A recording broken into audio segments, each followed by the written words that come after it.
تین لیڈر تھے قریش کے، تین لیڈر تھے قریش کے، اخنس، ابو سفیان، ابو جہل۔ ان تینوں یہ کیونکہ بڑے تھے قریش کے، جب قرآن مکے میں پھیلنا شروع ہوا تو انہوں نے پروپیگنڈا پھیلایا کہ ینگ لڑکے، ہمارے نوجوان، ان کو خاص ہدایت دے دو کہ قرآن نہ سنا کریں، وَلَا تَسْمَعُوا لِهَذَا الْقُرْآنِ وَأَلْغَوْا فِيهِ لَعَلَّكُمْ تَغْلِبُونَ، اس قرآن کو مت سنا کرو، اور اگر یہ پڑھا جا رہا ہو تو بہت اونچی اونچی آوازیں نکالا کرو، یا گانے لگا دیا کرو، یا گانے والیوں کو بلا لیا کرو، کانسرٹ شروع کر دیا کرو، تاکہ یہ قرآن کی آواز اندر نہ جائے، اسی طرح تم غالب آؤ گے، ورنہ اس میں جادو ہے، تم پر یہ اثر کر جائے گا، تمہاری فیملی برباد کر دے گا، تمہارے قبیلے سے تم ہٹ جاؤ گے، پاگل ہو جاؤ گے، اس لیے ہم تمہیں بچانا چاہ رہے ہیں، ہم بڑے ہیں قریش کے، ہماری بات سنا کرو۔ تو انہوں نے بزرگ کے ناطے ینگ لڑکوں کو یہ ہدایت دی کہ جب کبھی قرآن غلطی سے بھی سننے کو ملے تو آواز ڈال دو، کوئی نہ کوئی شور مچا دو۔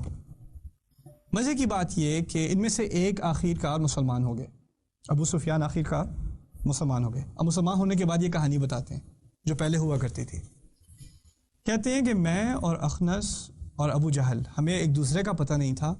لیکن ہم نے تھوڑا سا قرآن سنا تو ہم سے رہا نہیں گیا، لیکن ہم پبلکلی سب کے سامنے نہیں جا سکتے تھے سننے قرآن، کیونکہ لوگ ہمیں کہتے ہیں مت سنو، خود جا کے بیٹھے ہوئے ہیں۔ تو ہمیں پتہ تھا رات کو رسول جو ہے وہ قیام کرتا ہے گھر میں،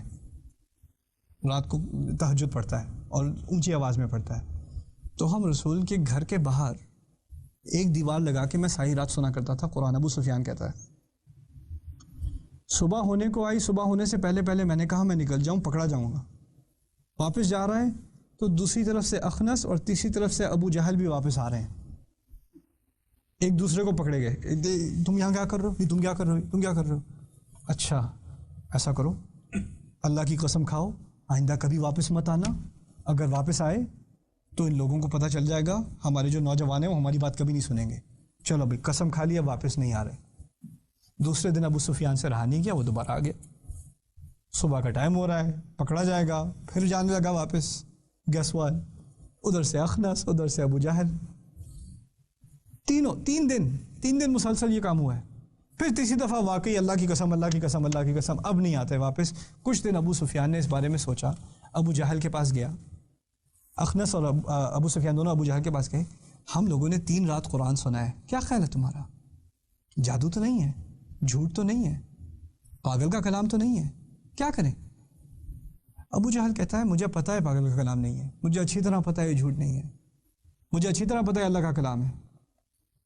لیکن ہم ہیں بنو عامر، وہ ہے بنو ہاشم، اس کو رسول مان لیا تو بنو عامر تو ہمیشہ کے لیے ہار گئے، کیونکہ رسول سے اوپر تو کوئی ہو نہیں سکتا، کیسے مان لیں؟ برادری کی بات تھی، سٹیٹس قبیلے کی بات تھی، حق اور باطل کی بات نہیں تھی،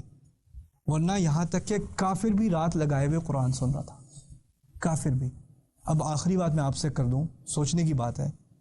اب تراویحوں کے دن ہے، لوگ کہاں جاتے ہیں تراویح پڑھنے؟ وہ ایسی مسجد میں جاتے ہیں جہاں سب سے تیز پڑھائی جا رہی ہو، وہ سٹاپ واچ لے کے جاتے ہیں، جہاں سب سے تیز پڑھائی جا رہی ہو، جہاں جلدی سے فارغ ہو جائیں وہاں جاتے ہیں، ایسا ہی نہیں ہے؟ اور کھڑے بھی ہوں گے نماز میں، کوئی آرام سے پڑھا رہا ہوگا تو بڑی تکلیف ہوتی ہے، یار یہ کیا، مولوی صاحب کو کہہ دو ذرا جلدی کر دیں، اب بہت بھاری افطار کھایا تھا، اتنا قرآن سننے کا ہمارے پاس تحمل نہیں ہے۔ اس وقت کا کافر ساری رات چھپ کے قرآن سن رہا ہے، اور اس وقت کا مسلمان مسجد میں کھڑا ہو کے رکوع کب آئے گا یار، فارغ کر بھی دو یار، اتنا بھی لمبا، پہلے 2-3 دن تراویح کا جوش چڑھا، پھر اس کے بعد بخار اترا، اب کچھ 1-2 دن بعد جائیں گے، اب جائیں گے تو 4 پڑھ کے آ گئے، 6 پڑھ کے آ گئے، 8 پڑھ کے آ گئے، یا 20 میں بہت تکلیف ہوتی ہے، اور یہ مسئلہ نہیں ہے کہ 8 پڑھنی چاہیے کہ 20 پڑھنی چاہیے، مسئلہ یہ ہے قرآن کو سننا چاہیے کہ نہیں۔ تو ایک فرق تو آیا ہے ہماری امت میں، ایک فاصلہ ہے قرآن سے، ایسا فاصلہ جو اس وقت کے کافر اور قرآن کے درمیان بھی نہیں تھا، وہ مسلمان اور قرآن کے درمیان ہو چکا ہے۔ اس فاصلے کو ہمیں کم کرنا ہے۔ اگر وہ ماننے کو تیار بھی نہیں ہے، پھر بھی اس کے دماغ میں ہے کہ اس سے خوبصورت کلام میں نے کبھی نہیں سنا۔ سبحان اللہ، اللہ تعالیٰ اس کلام کی خوبصورتی ہم پر واضح کرے، اور ہمیں اس قرآن کے لیے ہمارے دلوں میں ایک محبت پیدا کرے۔ بارک اللہ لی و لکم، السلام علیکم ورحمۃ اللہ وبرکاتہ۔